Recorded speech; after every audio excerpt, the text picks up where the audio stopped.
qui aurait pensé que de soulager cette équipe-là de Patrick Laine, ça aurait ces effets-là, sur le plan offensif? Qu'est-ce qu'on sait, là? Il serait blessé, il est blessé. Bref, là où je veux en venir, c'est est-ce que on le reverra pas? Va-t-on le revoir? Voilà. Ben écoute, tant que le Canadien gagne, que Laine soit blessé ou non, qu'il soit blessé sérieusement ou non, tant que le Canadien gagne, Martin Saint-Louis, peu importe le profil de Patrick Laine, a beau jeu de dire on est sur une lancée avec la formation qu'on a présentement sur la glace, je ne change rien. Ça vaut pour Laine, malheureusement, ça vaut pour Jayden Struble aussi. Alors, si à un moment donné, si tu identifies que Patrick Laine pose problème d'une certaine manière, puis que là, il y a cette histoire de blessure qui ressort, l'entraîneur-chef saute sur cette opportunité-là, puis finalement l'utilise comme pas comme excuse, mais en fait comme justification. Ouais. Alors, est-ce qu'on va le revoir? Le problème, il y a une décision de coaching là-dedans, mais il y a une décision au niveau de la gestion à plus long terme de l'équipe, parce que j'ai l'impression que si tu dis on continue dans ces séries éliminatoires-là sans Patrick Laine, tu franchis le Rubicon avec lui un petit peu. Parce que l'année prochaine, qu'est-ce que tu fais avec lui? Est-ce qu'à ce moment-là, tu dis OK, ben là, on va. Est-ce que aller dans cette direction-là, c'est faire un désaveu complet de Laine, de dire nos meilleures chances de gagner en séries éliminatoires, c'est quand il n'est pas là. Si tu en arrives à cette conclusion-là, ben, il y a des gestes qui vont devoir être posés cet été. Alors, c'est pour ça qu'à mon sens, il y a un enjeu au 7e étage également. Oui, intéressant. On s'entend, si Laine n'arrive pas dans l'alignement au début du mois de décembre, il ne marque pas tous ses buts, un avantage numérique, et probablement que le Canadien ne participe pas aux séries. Il y a des joueurs qui s'effacent, qui s'effacent ou qui sont moins performants en séries éliminatoires. Je ne sais pas si Laine n'est pas blessé depuis un bout de temps. Il a perdu beaucoup de son efficacité au cours des dernières semaines, depuis le début du mois d'avril. Là, quand le Canadien est entré dans la phase des matchs importants, il a été plus effacé que jamais, on l'avait vu durant la saison. Mais là, la job d'un entraîneur à ce moment-ci de la saison, c'est un peu comme être un chirurgien qui opère un patient. Là, ton travail, c'est de retirer tout ce qui nuit à la survie de l'organisme. S'il faut que tu fasses l'ablation du foie, tu fais l'ablation du foie. S'il faut que tu fasses des pontages, tu fais des pontages. Mais tous ceux qui nuisent à la survie du patient, m'excuse, mais tu t'en vas avec les déchets biologiques, puis on continue avec le reste. Alors, l'équipe a été nettement plus performante à Washington quand on a assis Laine sur le banc et qu'on a changé la formation. L'équipe a été nettement plus performante dans ce match-là.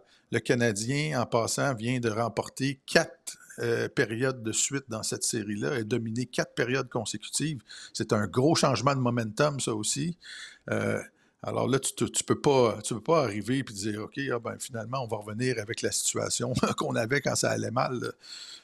Et les joueurs de hockey comprennent ça. Habituellement, ce sont des professionnels. Puis si Laine est juste blessé légèrement, mais qui en profite pour soigner sa blessure et travailler fort à l'entraînement, puis se préparer à revenir, puis avoir un impact quand il y en a un autre qui va tomber.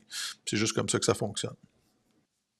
Oui, puis si on peut rajouter à propos de son lancer, on l'a vu dégainer son lancer frappé beaucoup moins souvent au cours des dernières semaines. Puis on dirait que c'est même. Il y a de la difficulté à faire une pleine extension, on dirait. Souvent, on voyait Laine décocher des tirs frappés qui battaient le gardien adverse dans la partie supérieure, la partie éloignée du filet. Puis on dirait qu'il y a de la difficulté à terminer sa motion pour se rendre jusqu'au bout, puis faire en sorte que la rondelle se rende jusque-là. On est beaucoup plus du côté rapproché, du côté bas également. Je ne sais pas si ça a à voir avec le fait que avoir un gardien de but droitier comme Logan Thompson et comme Charlie Lindgren également, c'est un rare duo de gardiens de but droitier. Si ça change quelque chose dans la façon dont les tireurs essaient de les déjouer, mais ça fait un bout de temps déjà là, que tu sens que Laine, son lancer n'est pas à point.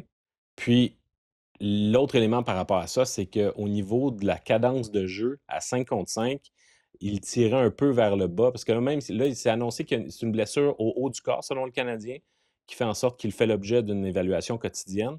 Mais au bas du corps, tu regardes la façon dont il avance. Est-ce que ce gars-là s'est complètement remis de sa blessure au genou, puis il est revenu avec une à la fois avec une puissance dans les jambes, puis avec un niveau de conditionnement physique satisfaisant qui faisait en sorte qu'il pourrait être suffisamment explosif sur patin.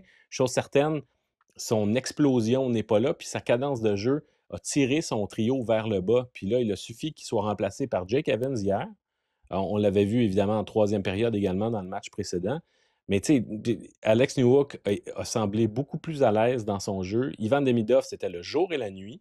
Puis ben là, Jake Evans, même si c'est un gars qui ne produit pas énormément à 5 contre 5, il a quand même une conscience défensive qui vient s'ajouter à ce trio-là et qui apporte aussi une assurance qu'au cercle de mise en jeu, peut-être en zone offensive, tu vas avoir un gars qui va gagner plus de mise en jeu qu'Alex Newhook.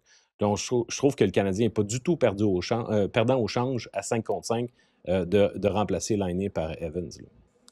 Ni un avantage numérique, honnêtement, Non? compte tenu du niveau de performance de Laine ces derniers temps. Mais là, pour la première fois, tu regardes les bons avantages numériques dans la Ligue nationale en général, là, ils ont une menace des deux côtés. Tu as la formation parapluie, tu as le corps arrière qui est près de la ligne bleue au centre de la patinoire, puis qui distribue les rondelles soit à gauche, soit à droite. Et habituellement, tu as deux gars qui ont des tirs sur réception, qui sont capables de marquer de ces endroits-là. Là, on était très dépendant de Laine, mais là, en insérant Demidov, puis en utilisant Caulfield de l'autre côté, là, tu as deux gars capables de marquer des buts là, de chaque côté. Tu as Suzuki qui est une espèce de joker qui peut se promener d'un côté ou l'autre, distribuer des rondelles, qui peut tirer de l'enclave, qui peut permuter avec n'importe quel de ces joueurs-là. Et tu as Slavkovski qui est un monstre, qui peut travailler près du filet, qui prend de plus en plus confiance. Moi, je pense hier, c'est son meilleur match depuis qu'il est dans la Ligue nationale qu'on a vu de la part de Slavkovski. Il a été extrêmement bon. Fait que ça change.